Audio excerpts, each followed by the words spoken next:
여러분 지난주에 나눴던 말씀 기억하십니까? 우리에게 마음에 뭐가 있다고 말씀드렸죠?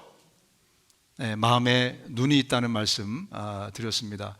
에베소서에 보니까 이렇게 말씀하고 있습니다. 여러분의 마음의 눈을 밝혀주셔서 하나님의 부르심에 속한 소망이 무엇이며 하나님의 영광의 상속이 얼마나 풍성한지를 알게 되기를 바랍니다. 성경에서 아주 구체적으로 우리에게 우리의 마음에 눈이 있다는 사실을 말씀해 주셨어요. 여러분의 눈 관리를 그래서 잘 하셨습니까? 아멘. 우리의 또 마음 관리, 우리의 눈의 관리를 잘 하셔야 됩니다. 이제 한 해가 저물어 가고 있습니다. 이제 3주 뒤면 우리가 새해 2024년을 드디어 맞이하게 됩니다. 한 해를 이제 마무리하면서 여러분의 이제 2023년도 여러분들이 지금 정리하는 그런 프로세스에 있으실 텐데, 조금 팁을 드리자면 한 해 동안에 2023년 동안에 나에게 가장 중요한 이슈, 나에게 가장 중요했던 일이 무엇인가를 여러분들이 한번 생각해 보십시오. 그러면 2023년을 정리하는 데 굉장히 큰 도움이 됩니다. 2023년 동안 나의 마음을 사로잡았던 것이 무엇인가? 내 마음을 사로잡았다는 것은 곧 뭘 얘기해 주냐면 내가 왜 사는가, 내가 무엇을 위해서 살아가고 있는가, 이것을 말해주기 때문에 그걸 확인해 보는 것이 굉장히 중요합니다. 지난 2023년 동안 여러분의 마음을 사로잡았던 게 뭡니까? 어떤 사람, 어떤 소유, 어떤 이슈가 여러분들의 마음을 사로잡았습니까? 오늘 이 본문 말씀을 통해서 우리 성경에서 말씀해 주고 있는 우리 인생의 가장 귀한 것, 가장 소중한 것, 정말 우리의 마음을 거기에 반드시 사로잡혀서 살아야 될 바로 그것, 이것이 무엇인지를 우리가 본문을 통해서 다시 한번 확인하고 2024년도에 나의 마음의 중심이 무엇이 있어야 될지를 저희가 다시 한번 다짐하고 가는 그런 시간이 좀 됐으면 좋겠습니다. 우리 본문으로 들어가서 보면 40절 42절, 요한의 말을 듣고 예수를 따르는 두 사람 중에 하나는 시몬 베드로의 형제 안드레라. 그가 먼저 자기의 형제 시몬을 찾아 말하되 우리가 메시아를 만났다 하고, 메시아는 번역하면 그리스도라, 데리고 예수께로 오니 예수께서 보시고 이르시되 네가 요한의 아들 시몬이니 장차 게바라 하리라 하시니라. 게바는 번역하면 베드로라. 이제 이 안드레가 예수님을 쫓아갔어요. 그래서 반나절을 예수님과 함께 보냅니다. 그러고 나서 바로 했던 행동이 뭡니까? 오늘 본문에 의하면 자기 형제 베드로를 찾아갔어요. 그래서 베드로를 찾아가서 내가 드디어 메시아를 만났다 하면서 아주 흥분된 마음으로 베드로에게 메시아가 있다는 것을 전합니다. 그리고 그 베드로를 데리고 예수님께로 옵니다. 그랬더니 예수님이 베드로를 보자마자 네 이름이 시몬인데, 예수님이 베드로의 이름을 이미 알고 계세요. 너의 이름이 시몬인데 앞으로 너를 게바, 베드로라고 내가 너를 부르겠다, 이렇게 말씀하십니다. 오늘 이 본문을 통해서 베드로가 어떻게 예수님을 만나는지를 우리가 알 수 있습니다. 많은 분들이 생각하기를 예수님을 베드로가 처음 만났을 때 언제라고 생각하고 계세요? 밤새도록 갈릴리 바다에서 고기를 잡았는데 하나도 못 잡았어요. 그래서 아주 허탈한 마음으로 아침에 그물을 깁고 있는데 그때 예수님을 만났다. 바로 그 장면을 베드로가 처음 예수님을 만난 것처럼 여러분 생각하실지 모르겠는데요, 오늘 본문을 보니까 그게 아니었어요. 베드로가 오늘 처음 안드레의 전도를 받고 예수님을 처음 만났습니다.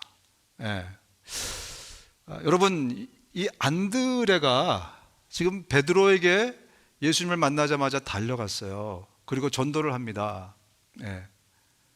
누가 시켜서 베드로에게 전도를 한 걸까요? 예수님이? 다른 어떤 사람들이? 아닙니다. 아무도 안 시켰어요.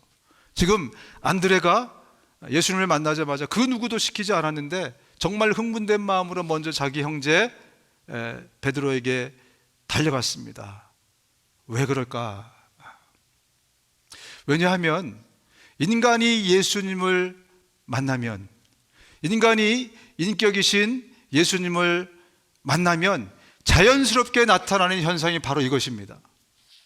여러분, 사람이 하나님을 만나면 자연스럽게 이런 현상이, 이런 반응이 우리 삶에서 나타날 수밖에 없어요. 왜냐하면 기쁨의 소urce, 기쁨의 샘이 우리 안에서 터져나오기 때문에 그래요. 왜냐하면 예수님을 만나는 순간 기쁨의 샘이 터져나올 뿐만이 아니라 우리 가운데 있는 모든 어두움이 일거에 다 제거가 되기 때문에 그래요. 그래서 이 기쁨과 감격과 흥분을 도저히 감출 수가 없는 겁니다. 그래서 누가 시키지 않아도 나의 가장 가까운 사람에게 달려가서 내가 메시아를 만났다, 내가 예수를 만났다, 이렇게 얘기할 수밖에 없게 됩니다. 이게 복음을 진짜 깨달은 사람, 예수님을 인격적으로 만난 사람들의 반응이에요. 다시 말씀드리면 성령으로 새로 태어난 사람, 중생한 사람, 바로 이 사람은 반드시 그 감격과 기쁨을 감출 수가 없어요. 그래서 누군가에게로 달려가서 이 소식을 소리 높여서 전할 수밖에 없어요. 예수님이 스스로 직접 이렇게 말씀하십니다. 나를 믿는 사람은 성경이 말한 바와 같이 그의 배에서 생수가 강물처럼 흘러나올 것이다. 저는 샘이라고 표현했는데 예수님은 스스로 말씀하시기를 누구든지 나를 만나면 그 배에서, 그 마음의 중심에서 강물이 터져 흘러나온다는 거예요. 강물이 흘러 터져 나온다. 이 의미가 뭔지 아시겠죠? 그죠? 이게 인간이 하나님을 인격적으로 만났을 때 자연스럽게 일어나는 반응입니다. 여러분, 이런 반응을 가지고 정말 흥분했던 사람이 있죠. 사마리아 여인입니다. 앞으로 또 우리가 다루겠지만 이 사마리아 여인은요, 남편이 5이었어요. 지금 살고 있는 남자는 남편도 아니에요. 6번째는. 인생이 얼마나 곤고하고 힘들고 정말 어둡고 어려웠겠습니까? 근데 그가 우물가에서 누구를 만납니까? 인격이신 예수 그리스도를 인격적으로 만납니다. 그리고 나서 성경이 이렇게 기록하고 있어요. 그 여자는 물동이를 버려두고 동네로 들어가서 사람들에게 말하였다. 내가 한 일을 모두 알아맞힌 분이 와 계십니다. 와서 보십시오. 그분이 그리스도가 아닐까요? 누가 예수를 지금 소개하라고 얘기했습니까? 예수님이? 제자들이? 아니요, 그 누구도 시키지 않았어요. 그런데 인격이신 예수님을 인격적으로 만나자마자 바로 이런 반응이 튀어나왔어요. 여러분, 예수님을 만났을 때의 그 기쁨은, 터져나오는 그 기쁨의 샘은요, 우리가 말초신경을 자극해서 얻는 그런 쾌락하고는 차원이 다른 기쁨이에요. 여러분들이 얻고자 하는 좋은 집이 있습니까? 자동차가 있습니까? 그걸 얻었을 때 얼마나 기쁘겠습니까? 그러나 그 기쁨보다 훨씬 더 차원 높은 기쁨이 바로 생명의 샘이신 예수 그리스도, 그분을 내 안에 모셨을 때, 그분을 인격적으로 만났을 때, 내가 거듭났을 때, 내가 성령으로 새로 태어났을 때, 그때의 기쁨은요, 이 세상에서 주는 기쁨하고는 비교의 대상조차가 안 된다는 거예요. 그만큼 기쁨과 감격과 행복이 있습니다. 그래서 누가 시키지 않아도, 우리 노방전도 합시다. 누가 시키지 않아도, 여러분 이웃에게 복음을 전하세요 라고 말하지 않아도 그 감격과 기쁨을 내가 가지고 갈 수 없어요. 여러분, 예수 믿기 전에 최고 좋은 굿뉴스 뭐였습니까? 예수 믿기 전에, 예수님 만나기 전에 여러분의 삶에서 최고의 기쁨 한번 생각해 보세요. 로또 당첨됐던 분 계십니까 혹시? 아니면 대학 합격했을 때 당신 합격했다, 얼마나 기쁘셨어요. 그죠? 또 여러분의 자녀가 뭔가 좀 막 대박이 터졌을 때, 아니면 여러분의 지금 배우자를 만났을 때, 지금 이 사랑하는 사람, 맞죠? 할렐루야. 바로 이 사랑하는 배우자를 여러분 만났을 때, 여러분 이 기쁜 소식이 있었을 때 여러분 어떠셨어요? 탑시크릿으로 1급 비밀로 숨기셨습니까? 아니면 요즘은 찐친이라고 하는데 가장 친한 사람들에게 내가 전화해서 알렸습니까?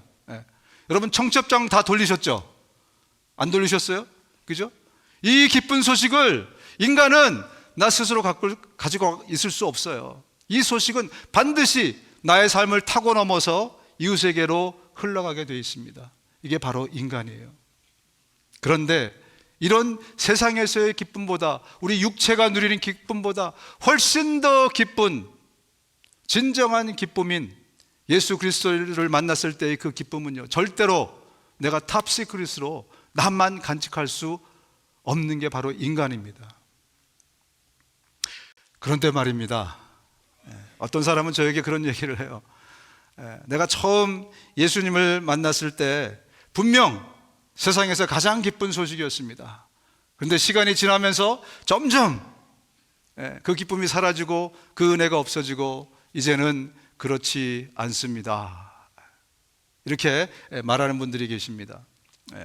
내가 믿음을 떠나는 것도 아닌데 그렇다고 그때하고 비교해서 뭐 그렇게 특별하게 게으르게 신앙생활 하는 것 같지도 않은데 왜 나에게는 그때의 그 감격과 기쁨과 그때의 그 정말 그 흥분들, 이것이 왜 사라졌을까?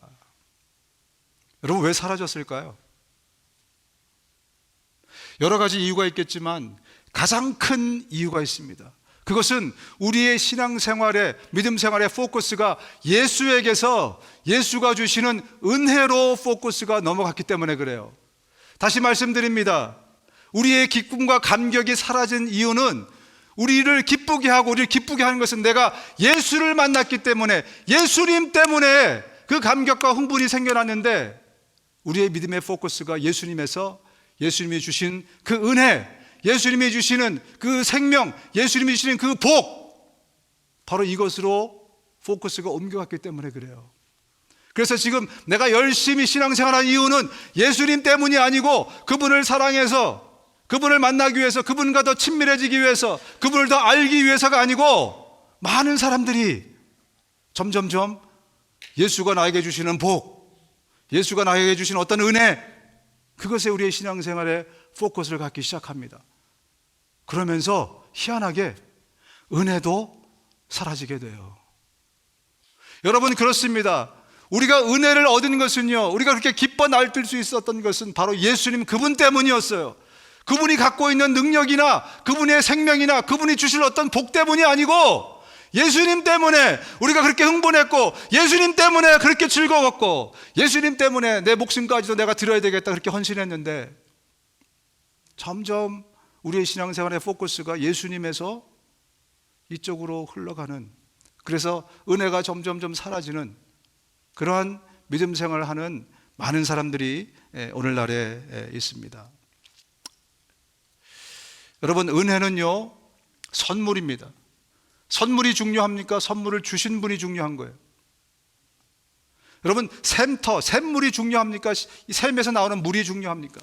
샘터만 온전하면 샘에 있는 물은 항상 나오게 돼 있어요. 그런데 우리의 포커스가 점점점 선물 쪽으로, 점점점 물로, 샘터가 아닌, 예수님이 아닌 그분의 은혜 쪽으로 자꾸 흘러가면서 모든 것을 잃어버리는 그런 어리석은 신앙생활을 하고 있는지 살펴봐야 됩니다. 저는 설교할 때 주로 예수 그리스도가 누구신가, 하나님이 누구신가, 복음에 대해서, 영생에 대해서, 영적인 어떤 우리의 삶에 대해서, 영적 전쟁에 대해서, 또 우리가 하나님을 위해서 어떤 삶을 살아야 마땅한가, 이런 것에 대해서 주로 설교합니다. 사람들이 듣기 싫어해요. 사람들이 좋아하는 설교는 뭡니까? 복을 말해주세요. 어떻게 복 받는가? 어떻게 내가 행복하게 살 수 있는가? 내가 어떻게 은혜를 얻을 수 있는가? 내가 어떻게 내 상처를 치료할 수 있는가?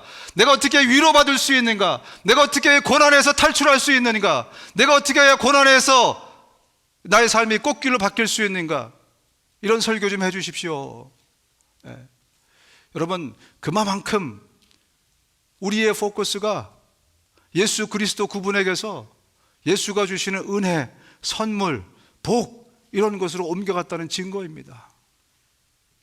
더 이상 우리는 정말 예수님에 관해서 듣기 싫어해요. 다 안다고 생각해요. 영적인 이야기, 내 현실의 삶하고는 조금 거리가 있다고 생각해요. 여러분, 그렇지 않습니다. 바로 그것 때문에 우리의 기쁨이 다 사라진 거예요. 바로 그것 때문에 우리가 받을 은혜가 다 사라진 거예요. 은혜에 포커스를 맞출 것이 아니고 은혜를 주시는 예수님에게 포커스를 맞추셔야 됩니다. 예수님이 이 땅에 오셔서 오병이어의 기적을 베푸셨습니다. 많은 사람들이 예수님이 주시는 물고기 오병이어, 물고기 5마리하고 떡 2개 오병이어라고 합니다. 이걸 가지고 2만 명이 넘는 사람들이 함께 먹었어요. 그리고 이 땅에 왕으로 오신 예수님인데 그 예수님을 그 사람들이 왕으로 옹립을 하려고 합니다. 오병이어의 기적을 체험하니까 드디어 우리에게 왕이 왔구나. 그리고 사람들이 모여가지고 예수님을 왕으로 옹립을 하려고 그래요. 그랬더니 예수님이 어떻게 반응하십니까? 예수님이 도망가셨어요. 예. 그 사람들이 예수께서 행하신 이 표적을 보고 말하되 이는 참으로 세상에 오실 그 선지자라 하더라. 그러므로 예수께서 그들이 와서 자기를 억지로 붙들어 임금으로 삼으시려는 줄 아시고 다시 혼자 산으로 떠나가시니라. 어떻게 했다고요? 예수님이 도망가셨어요. 임금으로 오신 예수님인데 임금으로 모시려고 했더니 예수님이 도망가셨다. 왜 이랬을까요? 예수님은 아셨습니다. 그들의 관심이 예수님이 아니라 예수님이 주신 떡인 것을 아셨어요. 그들이 예수님을 왕으로 모시려는 이유는 예수님 자체가 아니라 예수님이 갖고 있는 능력 때문에, 그 능력을 보고 그 능력이 주시는 그 떡을 좀 먹고 싶어서, 그 능력으로 배불리기 원해서 사람들이 예수님을 왕으로 옹립을 하려고 했던 거예요. 예수님은 그것을 아셨던 것입니다. 그래서 예수님이 도망가셨어요. 그러고 나서 예수님이 이렇게 말씀하십니다. 같이 한번 읽어볼까요? 요한복음 6장 26절 27절입니다. 시작. 내가 진정으로 진정으로 너희에게 말한다. 너희가 나를 찾는 것은 표징을 보았기 때문이 아니라 빵을 먹고 배가 불렀기 때문이다. 너희는 썩어 없어질 양식을 얻으려고 일하지 말고 영생에 이르도록 남아있을 양식을 얻으려고 일하여라. 이 양식은 인자가 너희에게 줄 것이다. 예수님 말씀하십니다. 나 너희들의 그 속을, 검은 속을 알고 있어. 너희들이 지금 나를 왕으로 모시려고 하는 것은 내가 갖고 있는 능력 때문이지? 내가 줄 떡이지? 아니야. 진짜 떡은 나야. 내가 생명의 떡이니 너희들이 내가 줄 그 떡에 관심이 있어서 나를 왕으로 모시려고 하는데 진짜 떡은 나다 라고 말씀하시니까 사람들이 어떻게 했습니까? 그 얘기를 듣고 요한복음 6장 66절에 이렇게 말씀합니다. 이 때문에 제자 가운데서 많은 사람이 떠나갔고 더 이상 그와 함께 다니지 않았다. 다 도망갔어요. 예수님이 주실 그 은혜를 기대하다가, 예수님이 주실 그 떡, 그 복을 기대하다가 예수님이 자기가 복이고 자기가 떡이라니까 사람들이 어떻게 했다고요? 다 예수님을 떠나갔어요. 그래서 예수님이 너무 슬프셔서 제자들에게도 말씀하지 않습니까? 너희들도 나를 떠나려 하느냐? 그랬더니 베드로가 영생의 주님께 있는데 우리가 어디를 떠나겠습니까? 바른 말을 했죠. 역시 수제자답게. 그죠? 여러분, 지금도 21세기에도 똑같은 현상들이 현대 교회에 버젓이 일어나고 있습니다. 우리가 열심히 신앙생활하고 열심히 기도하고 열심히 새벽기도 나오고 열심히 성경 공부하고 하는 이유가 바로 예수님이 가지신 그 능력과 복의 혜택을 얻기 위해서, 그것 때문에 열심히 여러분 기도 나오고 오늘 예배 나온 이유가 무엇입니까? 예배 나와야 복 받고 은혜 받고, 그래서 나왔다면 우리는 2000년 전에 그 이스라엘 백성들과 똑같은 사람들입니다. 우리의 신앙의 믿음의 중심이 그분의 은혜가 아니라 예수 그리스도여야 한다 라고 계속해서 성경 우리에게 말씀하고 있습니다. 왜 예수 그리스도를 만난 것이 굿뉴스인가? 그분 때문인가? 그분이 주신 은혜 때문인가? 성령께서는 계속해서 저와 여러분들에게 묻고 계세요. 여러분, 여전히 예수님이 나에게 천국을 가게 해주셨기 때문에, 예수님이 나에게 은혜 주셨기 때문에, 예수님이 나의 기도를 응답해 주시기 때문에, 그래서 내가 예수님을 조금 믿는다면 우리는 종교인입니다. 신앙생활 하는 사람들이 아니에요.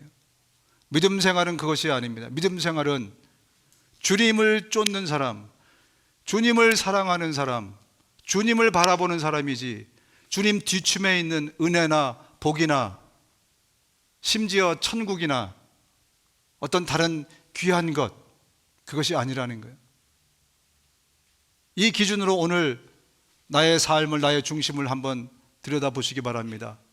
나는 예수를 바라보고 신앙생활을 하고 있는가? 이 열심을 내고 있는가?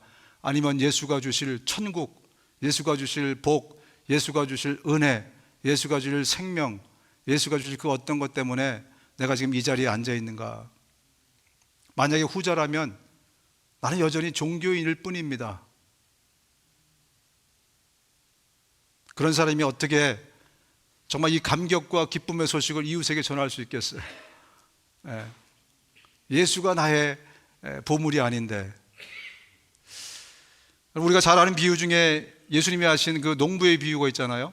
남의 밭을 소장농하는, 이 가난한 사람이 남의 밭을 막 메고 있다가 갑자기 덩그렁 소리를 듣습니다. 그래서 파보니까 뭐죠? 거기에 보물이 있는 거예요. 그래서 이 사람이 어떻게 하죠? 당장 달려가 가지고 자기의 전 재산을 팔아 가지고 뭐 이웃에게 빚도 냈겠죠, 그죠? 은행에서 돈도 빌리고, 그래서 뭘 합니까? 밭을 삽니다. 왜? 밭을 사면 이 보물이 다 자기 거니까. 네, 여러분, 예수님이 왜 이 비유를 하셨습니까? 이 비유의 보물이 바로 나다. 내가 보물이야. 내가 너희들이 소망하고 갖기를 원하는, 또 가져야 될 가장 귀한 보물은 나야 라는 것을 말씀해 주기 위해서 이 비유를 하신 것입니다. 예수님이 우리가 소유해야 될 그 비밀이고, 예수님 우리 소유해야 될 보물이라는 것입니다. 제가 예전에 한번 재미있는 얘기를 한번 드렸는데 기억하실지 모르겠어요. 어떤 비즈니스 하는 사람이 자기 그 가게 앞에 있는 거지한테 맨날 가면서 2불씩 줬어요, 아침에. 근데 어느 날부터 이 사람이 2불씩 주다가 1불을 줄였어요. 그래서 1불을 계속 줍니다.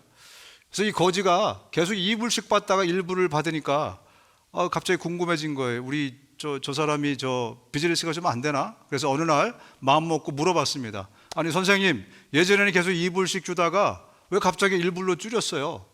물어봅니다. 그랬더니 이 사람이 얘기하죠. 미안한데 내가 사실 최근에 집을 샀어요. 그래서 2불씩 주다가 지금 1불밖에 못 드리게 됐어요. 그랬더니 이 거지가 뭐라고 했냐면, 아니 내 돈으로 당신 집을 샀다고요? 정말 거지 같은 인간 아닙니까? 그죠? 여러분, 어쩌면 우리도 그런 사람인지 모르겠어요. 늘 은혜 받는 것이 당연하니까 은혜 주는 사람은 이제 안중에도 없어요. 그 은혜, 바로 그거. 그리고 그것이 마치 내가 마땅히 받아야 될 것처럼 착각하고 살아가는 우리. 그러니까 점점 우리의 삶에서 은혜가 떨어지는 거예요. 왜? 은혜 주시는 분이 포커스가 아니고 은혜가 포커스이기 때문에 그래요. 그래서 그런 신앙이라면 그야말로 우리가 거지 같은 놈들이에요. 그야말로 거지 같은 놈들, 거지같이 신앙생활하는 우리. 여러분, 내가 예수님을 숭배하고 경배하는 것은 잘하지만 예수님하고의 깊은 사귐이 없다면 그 사람은 종교인입니다. 그리스도인이 아니에요. 믿음 생활을 하는 사람이 아니에요. 많은 사람들이 주일 예배에 나올 때 정말 경건한 마음으로 주님을 어떻게 내가 잘 경배할까, 잘 숭배할까, 그런 마음으로 나옵니다. 그래서 예배를 잘 드려요. 그죠? 올 때 빈손으로 나오지도 않고, 또 헌금을 어떤 분은 정말 다려서 갖고 오고 하나님께 우리의 정성을 드리고 정말 잘 숭배하고 잘 경배해요. 그런데 정작 주중의 삶에서는 주님과 사귐이 없어. 예수님이 누군지 더 알고 싶지도 않아. 예수님을 왜 내가 더 사랑해야 되는지도 잘 몰라. 이해가 잘 안 돼. 내가 정말 열심히 주님을 숭배하고 열심히 주님을 경배하는 것은 그분이 나에게 복 주시는 분이니까, 그분이 나에게 지옥에서 천국으로 인도해 주시는 분이니까, 그런 마음을 가지고 내가 신앙생활을 합니다. 그런데 정말 하나님이 원하시는 건 뭘까요? 하나님은 우리에게 이렇게 얘기하십니다. 내가 바라는 것은 변함없는 사랑이지 제사가 아니다. 불살라 바치는 제사보다는 너희가 나 하나님을 더 알기를 원한다. 주님이 만드시기 원하시는 것은 우리의 경배 찬양도 좋지만 그게 아니고 너희가 더 나를 알기를 원하고 더 나랑 사귐을 갖기를 원하고 너희가 나를 더 사랑하기를 원해. 이게 주님이 정작 원하시는 거예요. 근데 우리는 주님에게 관심이 없어. 그러니까 우리는 그냥 경배하고 찬양하고 이것은 잘해요. 주님을 높이고, 그리고 개인적으로는 주님과의 사귐에 대해서 별 관심이 없어. 하나님하고 친해지는 거, 주님을 더 알고 싶고 더 사랑하고 싶고 이것은 전혀 관심이 없어요. 그래서 개탄하는 마음으로 주님이 말씀하십니다. 심지어 구약에는 이런 표현까지 쓰십니다. 당신들 가운데 계시는 주 당신들의 하나님은 질투하시는 하나님이시니 주 당신들의 하나님이 분노하시면 당신들을 땅 위에서 멸하실 것입니다. 질투하신대요. 하나님이신 그분이 이런 표현까지 쓰면서 내가 너에게 원하는 것은 인티머시지, 너에게 원하는 것은 사랑을 주고받는 친밀함이지, 내가 더 교제하기 원하고, 내가 너의 마음을 더 듣기 원하고, 내 마음을 너에게 전해주기 원하고, 이심전심이라고 하죠. 더 closer relationship을 갖기 원하는데 너는 나에게는 관심이 없고 그냥 제사 드리고 경배하고 어떤 종교인으로서의 그런 충실함들, 이게 필요 없다는 거예요. 구약에서 뿐만이 아니라 예수님이 이렇게 말씀하십니다. 나보다 아버지나 어머니를 더 사랑하는 사람은 내게 적합하지 않고 나보다 아들이나 딸을 더 사랑하는 사람도 내게 적합하지 않다. 왜 이렇게 자극적인 표현을 쓰시는가? 여러분 궁금하지 않습니까? 그만큼 하나님은 이 세상에서 가장 어떤 귀한 존재인 어떤 내 사랑하는 사람들까지 비유를 들면서 너희들이 정작 사랑해야 되는 것은 나야. 왜냐하면 여러분, 이 세상에서 예수님보다 귀한 창조물은 없기 때문에 그래요. 예수님이 세상을 창조하셨는데 설마 하니 그분이 자기보다 더 귀한 것을 이 세상에 만드셨겠습니까? 왜냐하면 여러분, 예수님보다 더 사랑하는 그 무엇은요, 반드시 죄짓게 만듭니다. 그게 은혜라도 상관없어요. 어떤 권사님은 자기 앉는 자리에 누가 새신자가 와서 앉아 있는데 자기 은혜 받겠다고 와서 엉덩이를 들이밀고 나가래요. 에? 여기 내 자리라고. 은혜 받는데 객관적으로 볼 때는 별 이상이 없는 것 같아요. 여러분, 죄 짓는 거예요. 그렇지 않겠습니까? 예수님 이외에 내가 더 사랑하는 것이 있다면 그것은 most likely 저로 하여금 죄 짓게 만듭니다. 이 세상에 존재하는 모든 피조물은 그래요. 그래서 주님이 말씀하시는 거예요. 너의 형제, 자매, 사랑하는 사람보다 나를 더 사랑해야 돼 라고 이렇게 자극적인 표현을 저와 여러분들에게 쓰고 계시는 거예요. 여러분, 계속해서 성령님은 우리 안에서 물으실 것입니다. 지금도 네가 예수님보다 더 사랑하는 것이 있느냐? 지금도 예수보다 더 흠모하는 것이 있느냐? 지금도 예수보다 더 친한 것이 있느냐? 더 너의 마음을 빼앗기는 것이 있느냐? 여러분, 2024년을 우리가 얼마 안 남겨놓고 있는데 내년에는 정말 예수 그리스도가 내 인생의 최고의 보물이 되실 수 있기를 주님으로 축원드립니다. 그분보다 더 귀한 것은 없습니다. 그분을 가졌다는 것은 모든 것을 가진 거예요. 그분에게 포커스된 신앙생활을 하지 않으면 여러분, 아무리 은혜를 구해도 은혜 못 받습니다. 은혜는 그냥 선물이에요. 선물을 주시는 분과의 관계, 그분을 더 알기 위해서 내가 제자 훈련에 들어가고, 그분을 더 사랑하기 위해서 새벽기도 나오고, 그분을 더 사랑하기 위해서 내가 헌신하고, 그럴 때 하나님의 풍성한 은혜가, 정말 처음 주님을 만났을 때 그 은혜가 내 안에서 생동하게 되고 다시 솟구쳐 올라가게 되는 겁니다. 왜? 기쁨의 샘을, 덮었던 샘을 다시 오픈하니까.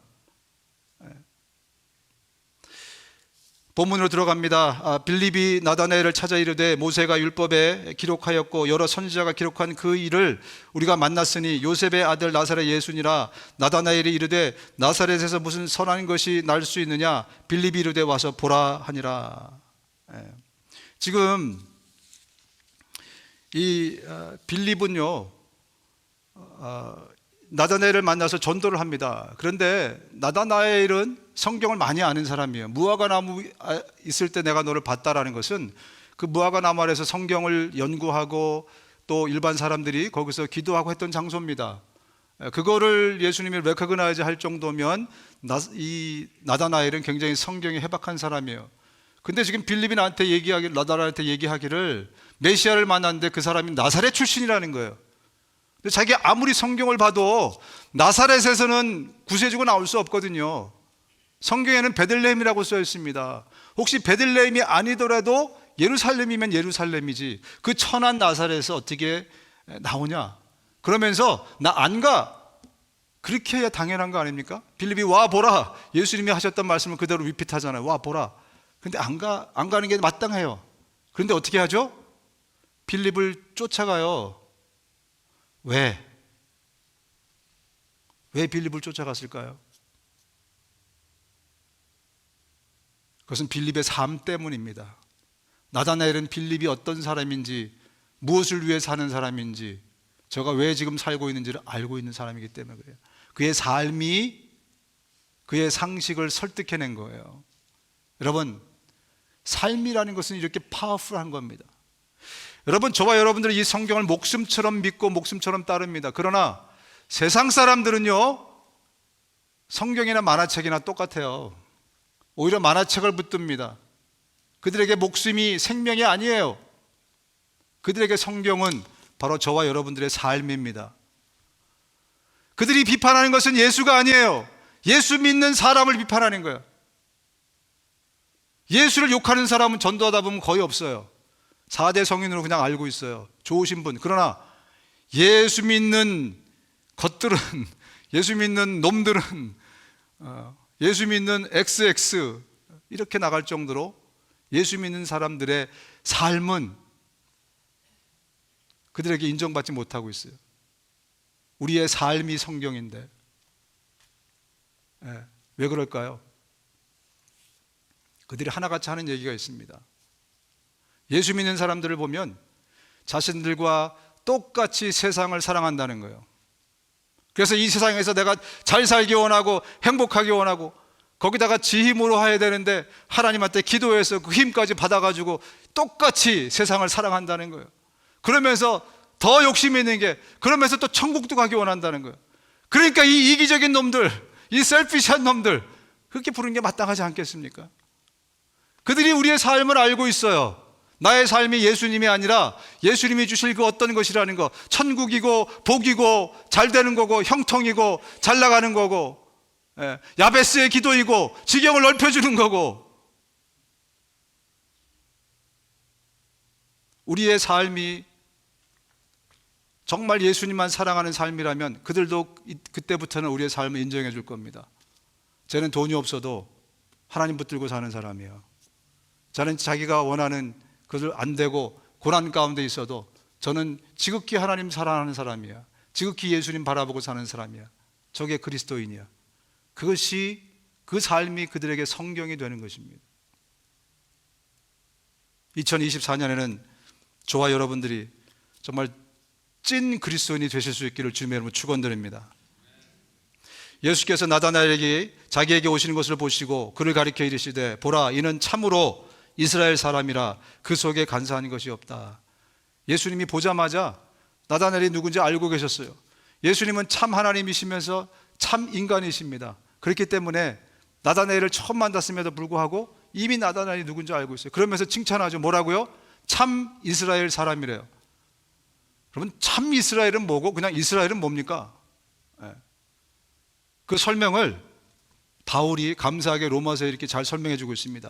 이스라엘에서 태어난 사람이라고 해서 다 이스라엘 사람이 아니고 아브라함의 자손이라고 해서 다 그의 자녀가 아닙니다. 다만 이삭에게서 태어난 사람만을 너의 자손이라고 부르겠다 하셨습니다. 이것은 곧 육신의 자녀가 하나님의 자녀가 되는 것이 아니라 약속의 자녀가 참 자손으로 여겨지리라는 것을 뜻합니다. 무슨 얘기냐면, 간단하게 말씀드리면 혈통으로 이스라엘이 되는 것은 아니라는 거예요. 혈통으로.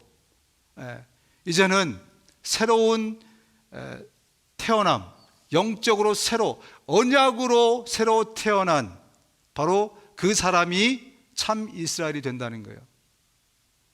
여러분, 성경에 이스라엘이라는 단어가 언제 처음 나오냐면 창세기 32장에 처음 나옵니다. 이 분이엘이라는 곳에서 이제 하나님하고 야곱이 씨름을 해요. 그래서 이 동이 틀 때까지 씨름하다가 야곱이 하나님을 이겨요. 그리고 나서 하나님이 이제 네 이름을 야곱에서 내가 이스라엘로 해주겠다라고 이름을 고쳐줘요. 그래서 그 이스라엘의 뜻이 뭐냐면 하나님을 이겼다라는 뜻이래요. 하나님을 이겼다. 여러분, 말이 됩니까? 여러분, 씨름해서 하나님 이길 수 있어요? 아빠하고 아들하고 씨름하면 누가 이기죠? 당연히 아들이 이기죠. 그죠? 그 얘기는 뭡니까? 져준 거죠. 하나님을 이겼다? 그래서 진짜 이긴 것처럼 여러분 생각하시면 안 돼요. 하나님의 은혜를 입은 거예요. 근데요, 많은 성경학자들이 여기 나오는 이 하나님을 성육신하신 예수 그리스도라고 얘기합니다. 예. 다시 말하면 이스라엘이라는 뜻의 진짜 의미는 뭐냐면 예수 그리스도의 은혜를 입은 자가 참 이스라엘이다 라고 말씀하는 거예요. 뭐라고요? 예수 그리스도의 은혜, 그 구속의 은혜를 입은 사람이 이제부터는 참 이스라엘이지 혈통으로나 거기서 태어났다고 해서 이스라엘이 되는 것은 아니다 라고 말씀하는 거예요. 그런데 이 구절을 설명하는 32장 28절을 보니까 이렇게 돼 있어요. 이 사람이 말하였다. 네가 하나님과 겨루어 이겼고 사람과도 겨루어 이겼으니 이제 네 이름을 야곱이 아니라 이스라엘이다. 설명하는 이 구절을 보면 하나님과도 겨뤘고 인간과도 겨뤄도 이겼대요. 근데 여러분, 인간하고 싸운 적이 있나요? 없잖아요. 밤새도록 하나님만 붙들고 싸웠어요. 그런데 하나님하고 이겼으니까 너는 이제 인간도 이겼다는 거예요. 이게 우리에게 무슨 말씀을 해주고 있습니까? 여러분, 더 이상 참 이스라엘이 된 저와 여러분들은요, 사람들하고 겨룰 필요가 없다는 거예요. 문제하고 겨룰 필요가 없다는 거예요. 하나님과 겨루면 저절로 인간을 이깁니다. 하나님과 겨루면 문제도 저절로 이기게 되는 거예요. 아멘? 이게 참 이스라엘이 얻는 복 중에 하나입니다. 그래서 저와 여러분들은 이제 문제하고 싸울 필요 없어요. 어떻게 하면 내가 더 정말 좋은 아이디어를 낼까 하면서 스트로크할 필요가 없어요. 기도하러 가셔야 돼요. 왜? 하나님을 이기면 내가 이 문제를 이기는 거예요. 어떻게 하면 이 문제를 풀어볼까? 사람을 찾아갈 필요가 없어요. 하나님을 이기면, 그러면 하나님께서 이 모든 문제를 풀어줘요. 저와 여러분들의 운명은 이제 하나님께 달렸습니다. 믿습니까? 저와 여러분들의 삶의 모든 숙명은 이제 예수 그리스도께 달렸습니다. 믿습니까?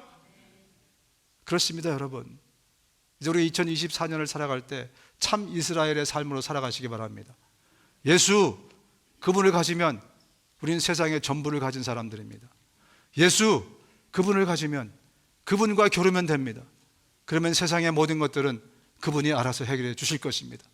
그래서 주님이 말씀하시는 거예요. 먼저 그의 나라와 그의 의를 구하라. 그리하면 이 모든 것들을 너에게 더해 주시리라. 거기는 먹고 사는 문제도 있고요. 거기는 건강의 문제도 있고요. 거기는 나의 어떤 소망도 있고요. 모든 것들이 다 거기 들어있습니다. 나의 자녀의 문제, 나의 모든 것들이 다 들어있어요. 먼저 그의 나라와 그의 의를 구하라. 그리하면 이 모든 것들을 너에게 더하시리라. 하나님과 겨뤄서 이기니까요, 에서의 문제가 해결됐어요. 에서가 400명을 데리고 추격하고 있었잖아요. 야곱을 죽이려고 오고 있었어요. 내일 아침이면 에서를 만나야 돼요. 그날 밤에 주님을 붙들고 씨름해서 하나님을 이겼더니 그 다음에 이렇게 성경에 나옵니다. 형님께서 저를 이렇게 너그럽게 맞아주시니 형님 얼굴을 뵙는 것이 하나님의 얼굴을 뵙는 듯합니다. 에서의 그 성났던 얼굴이 밤새 야곱이 하나님을 이겼더니 그 얼굴이 하나님의 얼굴로 변했다는 거예요. 인간의 문제를 내가 해결할 것이 아니고, 세상의 문제를 내가 해결할 것이 아니고 하나님과 상대하라는 겁니다. 기도하시라는 겁니다. 말씀 가운데 달려가라는 것입니다. 이제는 여러분 영적인 삶을 사십시오. 진정한 찐 영적인 삶을 사셔서 2024년 한 해도 정말 세월을 건져 올리고 하나님께 영광 돌리고 정말 의미 있고 복된 한 해가 되실 수 있기를 주님의 이름으로 축원드립니다. 눈을 감으시겠습니다. 이 모든 은혜는 바로 예수 그리스도, 그분으로 말미암아 생기는 것입니다. 아직도 여러분 가운데 이 보물이신 예수 그리스도, 이 정말 모든 것의 근원이신 예수 그리스도를 영접하지 못한 분이 계시다면 오늘 저와 같이 이 기도를 같이 여러분들이 따라 하시면서 예수님을 여러분의 마음의 중심에 영접하시기를 바랍니다. 우리 교우들이 함께 기도하겠습니다. 따라하겠습니다. 예수님, 내가 죄인으로 태어나 죄 짓고 살아가는 죄인인 것을 고백합니다. 나의 죄를 용서하여 주옵소서. 예수님이 내 죄를 대신해서 십자가에 죽으시고 부활하셔서 감사합니다. 내가 이제 예수님을 내 구세주여, 인생의 주인으로 모시기 원합니다. 나를 불쌍히 여기셔서 내 마음에 들어오시옵소서. 이제 나를 다스려 주시고 하나님의 나라로 나를 인도해 주십시오. 예수님의 이름으로 기도합니다. 아멘.